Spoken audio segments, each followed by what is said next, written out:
नाज़रीन एक दफ़ो ॿीहर अव्हांखे हैदराबाद में अपडेट कंदा हलूं। बरसात जो अलर्ट जारी करण बावजूद इंतज़ामिया बरसाती नालन की सफ़ाई न कराई है।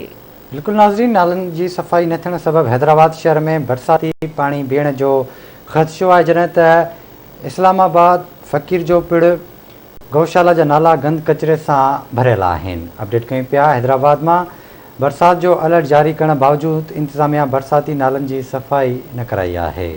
अव्हांखे अपडेट कंदा हलूं। ब्रेकिंग न्यूज़ है। हैदराबाद में बरसात जो अलर्ट जारी करण बावजूद इंतज़ामिया बरसाती नालन की सफ़ाई न कराई है। नालन की सफ़ाई न थियण सबब हैदराबाद शहर में बरसाती पानी बीहण जो ख़दशो है।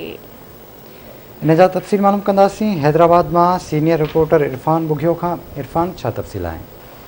जी, पीडीएम तरफा सिंध के ॿिनि इलाइक़नि वांगुरु हैदराबाद में तेज़ बरसातुनि जी अगकथ बावजूद अलर्ट जारी करण बावजूद हैदराबाद की इंतजामिया बरसाती नालन की सफ़ाई न कराई है, जंहिं करे तेज़ बरसातूं पवण सबब हैदराबाद में बरसाती पानी बीहण जो ख़दशो पैदा थी वियो है। तव्हांखे ॿुधायूं त जेको हैदराबाद वारो ओल्ड सिटी वारो इलाइक़ो है, जंहिंमें ओडियन सिनेमा खां वठी इस्लामाबाद, गौशाला, फ़कीर जो पिड़, ॿिया जेके विच शहर वारा इलाइक़नि मां गुज़रंदड़ बरसाती नालनि में गंद किचिरे सां उहे भरियल आहिनि ऐं तेज़ बरसाती पवण जे सूरत में ख़दशो है त बरसाती पानी निकाल न थी सघंदो ऐं हिकु दफ़ो ॿीहर हैदराबाद में बरसाती पानी पी वञे। जी, मेहरबानी मुंहिंजी इरफान अपडेट करण लाइ।